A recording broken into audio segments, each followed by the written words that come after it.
अस्सलाम वालेकुम, आप देख रहे हैं श्रीनगर न्यूज़ और मैं हूं आपके साथ तरन्नुम। नाजरीन, पासपोर्ट को लेकर कई सारी शिकायत हमारी आवाम फेस करती है और इनमें जनरल अवेयरनेस भी नहीं होती और कई एक दफ़ा तो मैं यूं कहूं कि पासपोर्ट्स को लेकर जो डिफ़िकल्टीज़ जो सिचुएशंस लोग फेस करते हैं उन्हें कई सारी दिक्कतों का सामना करना पड़ता है। इसी पर तफसीलन बात करने के लिए आज हमारे साथ regional passport officer Ravindra Kumar मौजूद है। आइए इनसे बात करें और तफसीलन जानें कि जो ये पासपोर्ट का कॉम्प्लेक्स प्रोसेस मैं कहूँ किस तरह का प्रोसेस रहता है। वैसे तो कॉम्प्लेक्स नहीं है लेकिन आवाम के जनरल अवेयरनेस के लिए आज हमारे साथ मौजूद है। सबसे पहले सर आपका बहुत खैर मकदम करते हैं श्रीनगर न्यूज़ में। तो जिस तरह मैंने इस प्रोसेस को कॉम्प्लेक्स प्रोसेस बनाया, क्या ये वाकई कॉम्प्लेक्स प्रोसेस है? आई डोंट थिंक कि ये कॉम्प्लेक्स प्रोसेस है।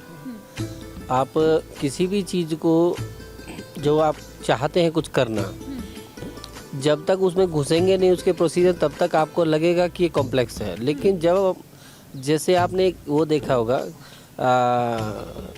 अक्षय कुमार का आता है किसका कि डर के आगे जीत है, ऋतिक रोशन का तो तब तक हम डरते हैं किसी भी चीज़ को काम करने से जब तक कि उसमें अंदर नहीं घुसते हैं। आप जिसको पासपोर्ट बनवाना है बनाना है वो ऑनलाइन हमारा सारा इंस्ट्रक्शंस उसमें अवेलेबल हैं। विदेश मंत्रालय की एक वेबसाइट है, उसमें आप जाएंगे, सारा इंस्ट्रक्शंस किस तरीके से अप्लाई करना है, किस तरीके से रिन्यू करना है, क्या क्या डॉक्यूमेंट्स उसमें चाहिए, वो सारा उसमें लिखा हुआ है। तो वेबसाइट भी हमारी यूज़र फ्रेंडली है। आप कोई भी आदमी, आजकल छोटे छोटे बच्चे भी इंटरनेट से जुड़े हुए रहते हैं, तो किसी को कोई प्रॉब्लम नहीं होनी चाहिए मेरे हिसाब से। अगर फिर भी कोई प्रॉब्लम किसी को आती है तो उसमें इंक्वायरी नंबर है, आप कभी भी हमसे कांटेक्ट कर सकते हैं। सर, लोगों की अक्सर शिकायत रहती है कि जो लोग इंटरनेट की सहूलियात को मतलब यूज़ करना नहीं जानते हैं, वो लोग किस तरह अपने जो ये मुश्किल है इसके कैसे वो अप्लाई कर सकते हैं, क्योंकि कई सारे हमारे हुजाइश के राम में से जो इलिटरेट होते हैं जिन्हें इंटरनेट की कोई नॉलेज नहीं होती, तो ये जो डिपार्टमेंट है उनके लिए क्या कुछ खिदमत मिल जाए? गवर्नमेंट ऑफ इंडिया ने, मुझे नहीं लगता कि कोई गांव या कोई कस्बा इस तरीके से छोड़ा होगा जहाँ पे CSC सेंटर नहीं लगाए गए हैं। तो ऐसे एप्लीकेंट जिनके पास जो इंटरनेट फ्रेंडली नहीं है, वो CSC सेंटर में जाए, वो आपका अपना डिटेल वहाँ पे दें, वो आपका ऑनलाइन एप्लीकेशन फिल कर देते हैं और सारे इंस्ट्रक्शंस जो भी रिक्वायर्ड डॉक्यूमेंट्स होते हैं वो सब बता देते हैं वहाँ पे।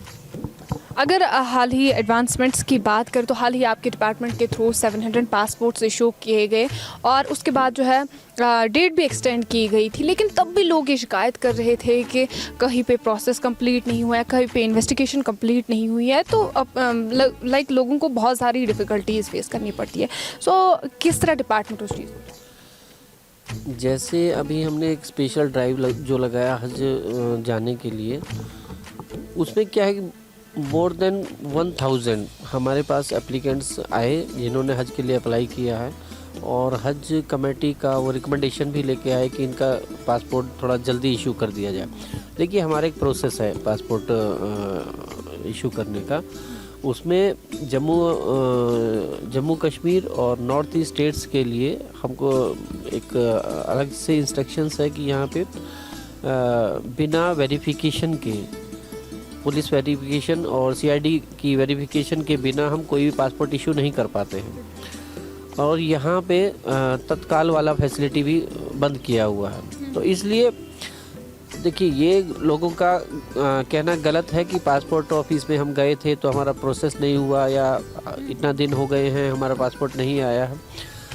हमारे यहाँ पे जो भी रिक्वायर्ड डॉक्यूमेंट्स जो लेके आता है और अगर डॉक्यूमेंट्स में कोई पर्टिकुलर्स में कोई चेंज नहीं होता है तो उसको प्रोसेस करने में मुश्किल से, एक जो एप्लीकेंट होता है, मुश्किल से 15 या 20 मिनट लगते हैं यहाँ से। अगर डॉक्यूमेंट सही है, उसी दिन जैसे ही प्रोसेस उसका केस होता है, जैसे ही उस सीट को छोड़ता है यहाँ से, उसका पासपोर्ट इनिशिएट हो जाता है पुलिस वेरिफिकेशन के लिए। तो जो भी डिले होता है, नॉर्मली डिले पुलिस भी नहीं करती है। अगर किसी के खिलाफ कोई क्रिमिनल केस पेंडिंग है या कोई ऐसा एरिया है जहां काफ़ी दूर रहता है, रिमोट एरिया में रहता है, तो उसमें थोड़ा टाइम लगता है। अदरवाइज़ पुलिस की अथॉरिटी से भी ज़्यादा टाइम नहीं लगता है हमारे पास में। तो इसके लिए मैं ये कहूँगा कि जो डॉक्यूमेंट्स रिक्वायर्ड हैं वो आप लेके आइए जब आप एप्लीकेशन फाइल करते हैं उसमें। और जो डॉक्यूमेंट्स आप लाते हैं, जो आपका मैट्रिकुलेशन की मार्कशीट में जो आपका नाम है, डेट ऑफ बर्थ है, उसमें सेम नाम और स्पेलिंग होना चाहिए। डेट ऑफ बर्थ में डिफरेंस नहीं होना चाहिए। आधार कार्ड आप लाते हैं तो आधार कार्ड की एक ऑथेंटिकेटेड कॉपी निकाल के लेके आइए, क्योंकि यहाँ पे बहुत सारे फर्जी मतलब पकड़े गए हैं। लेकिन उनके लिए हमने एक यहाँ पे आधार का सेवा केंद्र लगा दिया है। तो उसमें क्या होता है कि अगर आधार से रिलेटेड कोई प्रॉब्लम है तो यहाँ से एक कॉपी निकाल लेते हैं, ऑथेंटिकेटेड होती है वो। तो दिक्कत ऑफिस या पुलिस अथॉरिटीज़ से नहीं है, दिक्कत खाली उन्हीं लोगों के लिए है जिनके अगेंस्ट कोई केस है या जिनके अगेंस्ट में कहीं ना कहीं कोई एफआईआर लॉन्च हो रखी है या उसके डॉक्यूमेंट्स पूरे नहीं हैं। जी, अगर बात की जाए इन एनी इमरजेंसी सिचुएशन, मिसाल के तौर पर कोई एम्प्लॉयमेंट के लिए जा रहा है तो उसे कहा जा रहा है कि आप फॉरेन शिफ्ट हो जाए और उसे इमरजेंसी ये डेडलाइन दी गई है और उसके पास पासपोर्ट अभी तक इशू नहीं हुआ है, क्योंकि एक पासपोर्ट बनाने में 2 महीने 3 महीने तो लगते ही लगते हैं। तो उन इमरजेंसी सिचुएशंस में उससे किस तरह अप्लाई करना है ताकि एक तो उसका काम भी हो जाए और उसे कोई टेंशन। देखिए, सबसे बड़ी प्रॉब्लम यहाँ पे जो अभी तक आ रही थी, वो कोई एप्लीकेंट ऑनलाइन अप्लाई करता है तो उसको 3 महीने बाद की अपॉइंटमेंट मिल रही थी। तो इसको दूर करने के लिए इस प्रॉब्लम को मैंने अपने स्टाफ को एक्स्ट्रा टाइम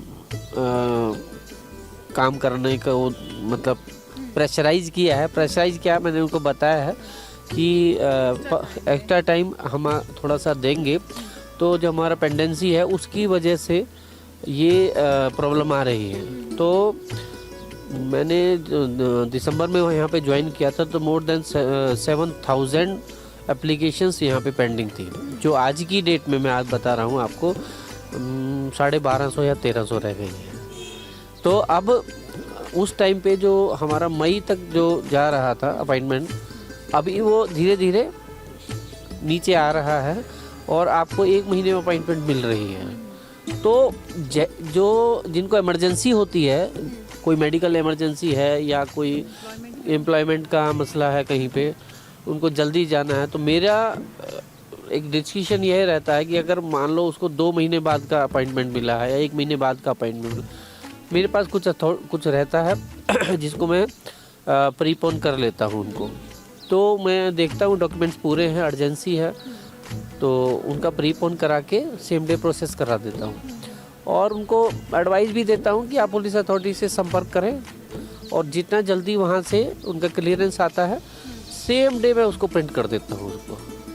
जी, अगर जिस तरह आपने भी बताया कि मतलब ये बहुत ही अच्छी बात है, मुझे नहीं लगता था कि मतलब इट्स अ कॉम्प्लेक्स प्रोसेस, क्योंकि 2-4 महीने तो जाते ही जाते हैं। लेकिन अब किसी को अब इमरजेंसी हो तो आपका डिपार्टमेंट जिस तरह इस वक्त एक्स्ट्रा टाइम लेके जो पेंडेंसीज़ है उन्हें क्लियर कर रहा है। वही अगर बात करूँ मैं सर, जो इंटरनेट के बारे में आपने बताया, इंटरनेट के बारे में मेरे जहन में ये सवाल है कि कई एक दफ़ा जो अगर लोग खुद से अप्लाई करते हैं तो वेबसाइट क्रैक हो जाती है, तो उस टाइम पे लाइक बंदा फॉर्म फिल कर रहा है और वहाँ से वेबसाइट क्रैक होती क्योंकि इंटरनेट है, तो उसको किस तरह उस चीज़ को टैकल। देखिए, ये इलेक्ट्रॉनिक्स का ज़माना है ना, तो कोई भी सर्वर कभी भी किसी भी टाइम बैठ सकता है ना। दोबारा अप्लाई करें, उसमें कोई ज़्यादा दिक्कत नहीं है। वो बैक नहीं जाएगा, वो वहीं से स्टार्ट करेगा। कि एप्लीकेशन बैक नहीं होगी, वो फिर से फिल कर सकता है। जी, बट उसमें जब तक एप्लीकेशन उसका प्रोसेस नहीं होता है, जब तक कि वो जो रिक्विजिट फीस जो है, जब फीस ना भर दे पूरा, तो उसमें ये चीज़ देखना है कि फॉर्म भी ध्यान से भरे, फिलअप जो करता है एज़ पर उसका डॉक्यूमेंट्स जो हैं उनके अनुसार भरे। और कभी बाई चांस पावर चली गई, हमारा बैकअप ख़त्म हो गया या सर्वर बैठ गया, तो उसमें कोई इतना टाइम टेकिंग वो प्रोसेस नहीं है, वो दोबारा भी फिल कर सकता है। इसमें कोई ज़्यादा दिक्कत नहीं होती है। सर अगर फ्यूचर एडवांसमेंट्स की बात करें, जिस तरह आपने बताया कि मतलब एक्स्ट्रा टाइम लेके काम करते हैं, इट मीन्स कि डिपार्टमेंट में कई सारी ऐसी चीज़ें नहीं आई होगी ताकि वर्क क्विक हो और लोड भी ना पड़े। सो ऐसा कोई जो सेंटर से आपने एक्सटर्नल अफेयर्स से कोई ऐसी बात डिस्कस की हो जो कश्मीर के लोग एकदम क्विकली तुरंत से अपना काम कर रहे हैं? ये सारा कश्मीर का ही प्रॉब्लम नहीं है, पूरा देश का प्रॉब्लम है और डिपेंड करता है कि हमारी एफिशिएंसी कैसी है, उसमें वर्किंग एफिशिएंसी कैसी है। देखिए, मैं पुलिस अथॉरिटीज़ का और सीआईडीज़ का तो मैं वो मतलब जिम्मेदारी नहीं ले सकता हूँ कि वो कितना टाइम लगाते हैं और क्यों उनको टाइम लगता है, लेकिन मैं एज ए पासपोर्ट ऑफिसर ये मैं श्योर करता हूँ, अगर डॉक्यूमेंट्स आपके पूरे हैं तो 10 मिनट यहाँ पे आपके प्रोसेसिंग में लगते हैं और जिस दिन वो आ जाती है मेरे पास पुलिस क्लियरेंस, 1 दिन मैं वहाँ पे लेता हूँ। तो मैं इससे ज़्यादा मतलब, लेकिन मेरा ये भी एक वो है कि हम जल्दी से जल्दी कश्मीर वालों को और अच्छी सुविधा दे सकें, जल्दी से पासपोर्ट डिलीवर कर सकें। इसके लिए मैंने एक बनाया है कि पुलिस अथॉरिटीज़ से और सीआईडी अथॉरिटीज़ से हम एक मीटिंग करेंगे, क्योंकि ये आपको पता होगा ना कि सीआईडी वाले जम्मू शिफ्ट कर जाते हैं, तो अप्रैल में शायद उनको आना है यहाँ पे। जैसे ही वो आएंगे तो एक मीटिंग हम रखेंगे। बात हमारी हो गई है, कुछ इश्यूज़ है हमारे, कुछ इश्यूज़ उनके भी हैं, तो बैठ के डिस्कस करेंगे और जो भी बेस्ट पॉसिबल हो सकेगा वो हम कर पाएंगे। जी, तो कोई ऐसी ग्रीवेंस सेल या कोई ऐसी जो पब्लिक से रिलेटेड कोई ग्रीवेंस हो जहाँ पे लोग अपनी शिकायत दर्ज करें और उन्हें क्विक रिस्पॉन्स भी? देखिए, सेंट्रल गवर्नमेंट में एक पीजी रैम करके बना हुआ है, कैबिनेट सेक्रेटरीट का है ना, उस पर आप ऑनलाइन अपनी कंप्लेंट डाल सकते हैं।